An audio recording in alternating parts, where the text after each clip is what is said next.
Hello, everybody. This is Nick Totaro, Professor of Information Technologies and Computer Science, Lakeland Community College. Let's take a look at one more network log. Now, this one is a little bit more about Zeek than it about standard logs. I've seen similar logs, but I thought it was kind of interesting. Again, these videos are not about Zeek, or we're using that as an example, but it does kind of show you the directions that things are going down. So, real quickly, let's go up to my computer and let's take a look at one of the more interesting logs that Zeek is able to provide. Again, this is more of a Zeek thing than I've seen in standard logs.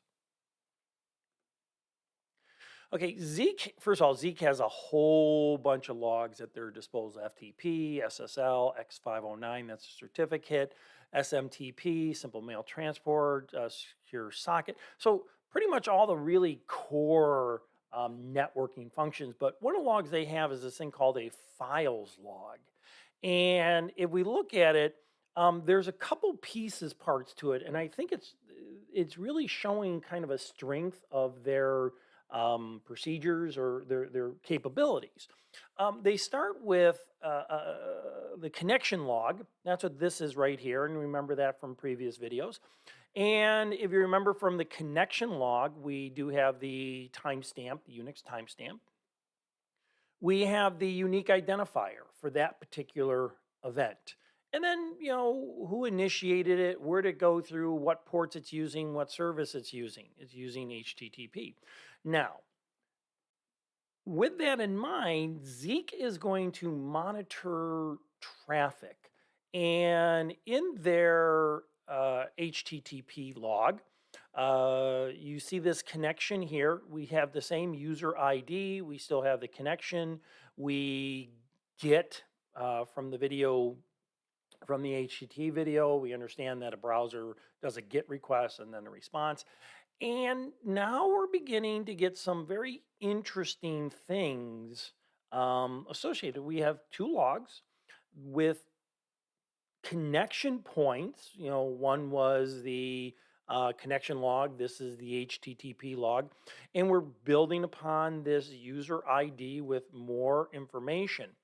But one of the things that Zeek is now doing is it's looking at the content of those packets. And it can't it can't really show everything in the content of the packet. That could be very unwieldy. Imagine, again, somebody streaming a video. Why would we keep a log of every single byte? But this did some interpretation to it to say, wait a second here.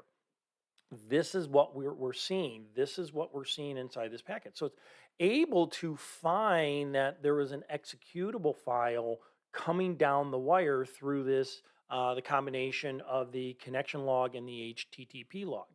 And again, we get into, what do you call it? The methods used, HTTP. We would also assume that over here on the server, or up there on the server.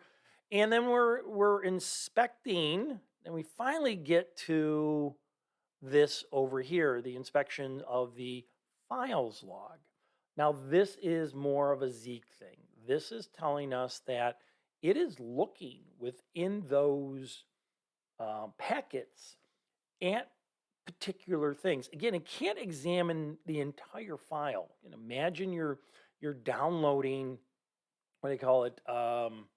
A YouTube video or a Netflix video or something like that.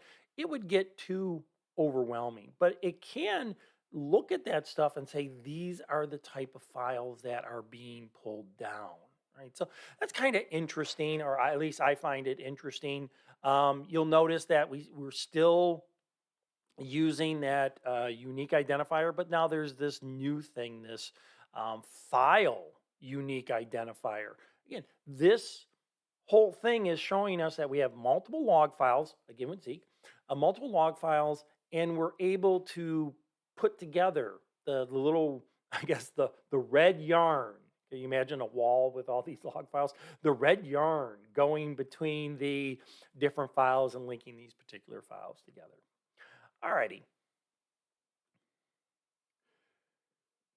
covered just a handful of the logs, and obviously we can create videos of every potential log, and that's not what we really want. We just want a base understanding of a forensics investigation of networking.